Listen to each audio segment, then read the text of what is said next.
अथर्ववेद 10वां कांड भाग 2। जो भूत भविष्य तथा वर्तमान काल को व्याप्त करके स्थित है तथा जिसका स्वरूप केवल प्रकाशमय है, उसी ज्येष्ठ ब्रह्म को मैं नमस्कार करता हूँ। परमात्मा के द्वारा धारण की हुई अग्नि, भूमि और स्वर्ग अपने स्थान पर स्थित है। जो सांस लेते हैं और जो पलक झपकाते हैं, वे सब आत्मा के समान परमात्मा में व्याप्त है। 3 प्रकार की प्रजाएं अतिक्रमण करती हुई परमेश्वर को प्राप्त होती है। 1 प्रकार के अज्ञात सतोगुणी प्रजाएं सूर्य में प्रविष्ट होती है। दूसरे प्रकार के अज्ञात रजोगुणी प्रजाएं रजोलोक को नापती हुई स्थित रहती है। तीसरी अज्ञात तमोगुणी प्रजाएं सबका हरण करती हुई हरे रंग में अज्ञात अंधकार में प्रवेश करती है। 12 अरे तथा 3 नेमियाँ 1 पहिए से संबंधित है। 12 मास 12 अरे तथा शीत ग्रीष्म वर्षा 3 ऋतुएं 3 नेमियाँ हैं। यह समय रूपी पहिया में स्थित है।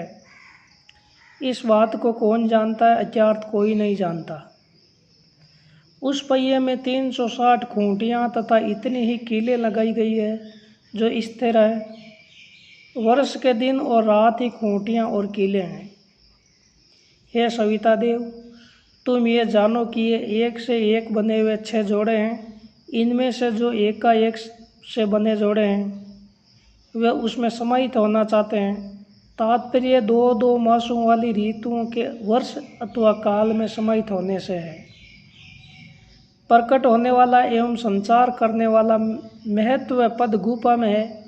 यह शरीर गुफा है और आत्मा उसमें संचार करने वाला महत्व पद है। वह महत्व पद अज्ञात आत्मा गतिशील एवं सांस लेने वाला है तथा उसमें यह सारा विश्व समाहित और प्रतिष्ठित है। बीच की नाभि वाला एक पहिया है। इसमें आगे पीछे से 1000 अरे लगे हुए हैं। ये पहिया लगातार चल रहा है। इसके आधे भाग से संसार उत्पन्न हुआ है तथा इसका शेष भाग कहाँ है? सूर्य की एक नाभि वाला एक पहिया है। उसकी 1000 किरणें 1000 अरे हैं। दिन उसका आधा भाग है जिसके कारण संसार गतिशील रहता है। शेष आधा भाग अज्ञात रात्रि में वे सूर्य न जाने कहाँ चला जाता है। इनमें से जो आगे चलने वाला है, वे पंचवायु 5 के द्वारा उठाए जाने वाला है। इसमें जुड़े हुए घोड़े इसे ठीक से लेकर चलते हैं। इसका न आना दिखाई देता है और न जाना। ये अत्यंत दूर और अत्यधिक समीप है। तात्पर्य यह है कि प्राण अपान वायु जीवन को गतिशील रखती है। इंद्रियां ही शरीर को आगे बढ़ाने वाले घोड़े हैं। शरीर में आत्मा का आना और जाना दृष्टिगोचर नहीं होता। यह आत्मा अत्यंत समीप और अत्यधिक दूर है। एक चमचा है जिसका मुख नीचे की ओर है और जड़ अज्ञात पकड़ने वाला भाग ऊपर की ओर है। उसमें अनेक रूपों वाला यशस्वी छिपा हुआ है। वहाँ 7 ऋषि एक साथ बैठे हैं। वे ही अनेक रूपों वाले के रक्षक बने। ऋचाओं के मध्य वे कौन सी ऋचा है जो आगे से और पीछे से जुड़ी हुई है, जो चारों ओर से तथा सभी प्रकार जुड़ी हुई है, जिसकी सहायता से पूर्व की ओर यज्ञ विस्तृत किया गया है? मैं तुमसे उसी के विषय में पूछता हूँ। जो कांपता है, गिरता है और स्थित रहता है, जो सांस लेता है, सांस नहीं लेता तथा सत है, उसी विश्व रूप ने पृथ्वी को धारण किया। वे सब से मिलकर एक रूप हो जाता है। एक तत्व अंतहीन तथा चारों ओर विस्तृत है। दूसरा अंतहीन तथा अंत वाला है। ये दोनों परस्पर मिले हुए हैं। स्वर्ग सुख का इच्छुक उन्हें खोजता हुआ फिरता है। वही सब जानता है तथा भूत और भविष्य उसी के कर्म है। यहाँ पहला परमात्मा और दूसरा आत्मा है। प्रजापति दिखाई न देता हुआ गर्भ में संचरण करता है तथा अनेक रूपों में जन्म लेता है। उसके आधे भाग से सारा विश्व उत्पन्न हुआ है। उसका शेष भाग श्रद्धा है। वही उसकी पहचान है। घोड़ी की सहायता से कुएं के जल को ऊपर निकालते हुए को सभी आँख से देखते हैं, परंतु मन से नहीं जान पाते। अपने को पूर्ण मानने वाले से वह बहुत दूर रहता है। तथा अपने को हीन मानने वाले से भी दूर भागता है। ऐसा महान देव अर्थात परमात्मा संसार के मध्य व्याप्त है। राष्ट्र का भरण पोषण करने वाला उसकी सेवा करता है। सूर्य जहाँ से उदय होता है और जहाँ अस्त होता है, मैं उसी को सबसे बड़ा मानता हूँ। कोई भी उसका अतिक्रमण नहीं करता, अर्थात कोई भी उसे महान नहीं है। जो पुराण ज्ञानी एवं विद्वान उसके पीछे, बीच में अथवा चारों ओर बताते हैं, वे सब सूर्य की प्रशंसा करते हैं। वे अग्नि को दूसरा और हंस को तीसरा बताते हैं। पाप का विनाश करने वाला यह हंस जब स्वर्ग की ओर गमन करता है तो इसके दोनों पंख 1000 दिनों तक फैले रहते हैं। यह सभी देवों को अपनी छाती पर बैठाकर सारे संसार को देखता हुआ जाता है। वह सत्य की सहायता से ऊपर तपता है तथा वेद मंत्रों के द्वारा नीचे की ओर देखता है। वह प्राण वायु में तिरछी सांस लेता है, उसी में वह सबसे महान परमात्मा स्थित है। जो दोनों मणियों को जानता है, जिसके द्वारा धन का मंथन किया जाता है, वही विद्वान परमात्मा को सबसे महान मानता है और वही महान वेद मंत्रों को जानता है।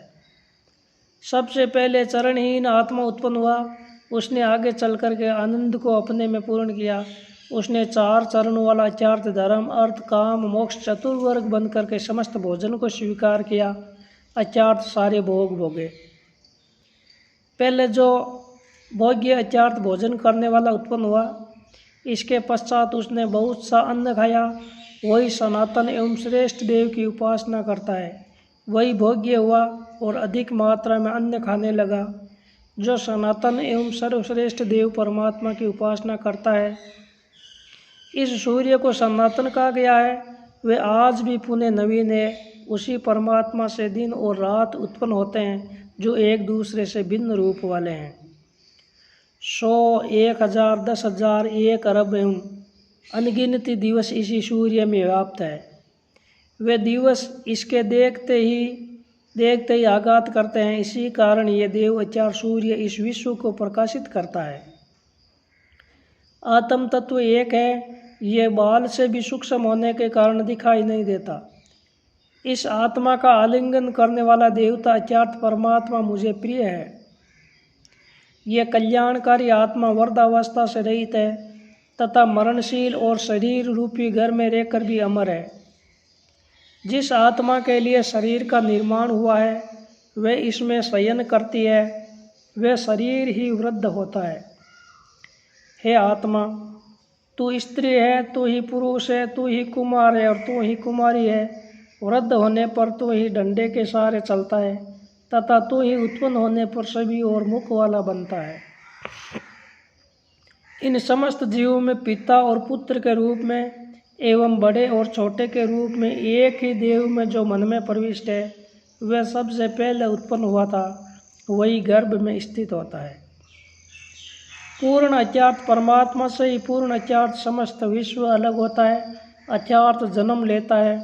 उसी पूर्ण के द्वारा यह विश्व सिंचित होता है, अर्थात पालन किया जाता है। आज हम उस तत्व को जाने जहाँ से वह सींचा जाता है, अर्थात जो इस विश्व का पालन करता है। यह सनातन शक्ति वाला आकर्षण सनातन परमात्मा के साथ ही उत्पन्न हुआ है। वही पुराण शक्ति सब कुछ बन गई है। वही महती दिव्य शक्ति उसों को प्रकाशित करती है तथा वह प्रत्येक प्राणी के साथ अलग अलग दिखाई देती है। वही रक्षा करने वाली दिव्य शक्ति है और सत्य से घिरी हुई है। उसी के रूप से वे सारे वृक्ष हरे भरे और हरे पत्तों से ढके रहते हैं। समीप से आए हुए को वे छोड़ता नहीं है तथा समीप होने पर भी वे दिखाई नहीं देता है। उस देव अर्थात परमात्मा का काव्य देखो, जो कभी न मरता है और न वे वृद्ध होता है।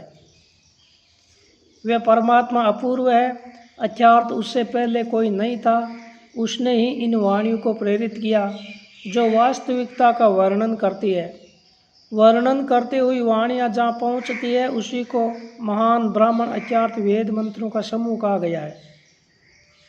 मैं जल के उस कमल के विषय में पूछता हूँ, जिसमें सभी मनुष्य और देव इस प्रकार आश्रित है, जिस प्रकार कमल में उसकी पंखुड़ियाँ रहती है। माया से ढका हुआ वह कहाँ रहता है? जिन देवों से प्रेरित होकर वायु चलती है तथा जो 5 परस्पर मिली हुई दिशाओं अर्थात पूर्व, पश्चिम, उत्तर, दक्षिण और ऊपर को प्रदान करता है, जो देव आहुति को अत्यधिक महान मानते हैं। जलों के नेता वे देव कौन है? इनमें से एक पृथ्वी पर निवास करता है तथा अंतरिक्ष में व्याप्त रहता है, जो धारण करता है एवं इन जीवों को स्वर्ग प्रदान करता है। कुछ अज्ञात शेष देव ऐसे हैं जो सभी दिशाओं की रक्षा करते हैं, जिसमें सारी प्रजाएं पिरोई हुई है तथा जो इस फैले हुए सूत्र अज्ञात धागे को जानता है।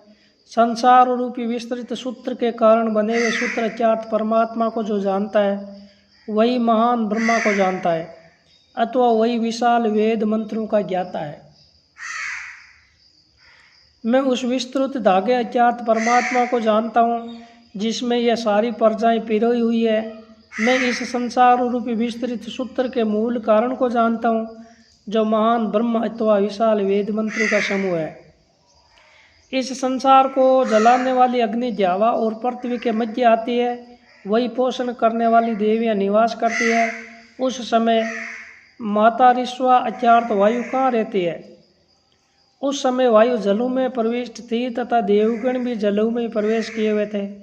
पृथ्वी का निर्माण करने वाला महान ब्रह्म उस समय कहाँ स्थित था? उस समय वायु ने दिशाओं में प्रवेश किया।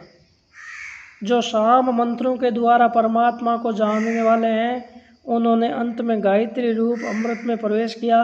वे अजन्मा कहाँ दिखाई दिया था? अर्थात कहीं नहीं था। सत्य धर्म वाले सविता उसी दिव्य परमात्मा के समान है। वे ही समस्त धनु के संगम है, अर्थात पुण्यात्मा जन उन्हीं में प्रवेश करते हैं। धनु के समूह में अर्थात पुण्यात्मा में इंद्र प्रवेश नहीं करते।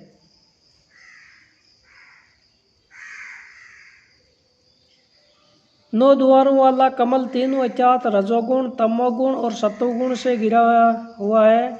उसमें जो आत्मा वाला दिव्य दल है, उसे ब्रह्मज्ञानी जानते हैं। वे परमात्मा कामना रहित, धीर, मरण रहित, स्वयं उत्पन्न होने वाला तथा रस से तृप्त है। वह कहीं से भी कम नहीं है, अर्थात संविदापूर्ण है। उसी धीर, जरा अर्थात वृद्धावस्था से रहित तथा युवा आत्मा को जानने वाला मृत्यु से नहीं डरता है।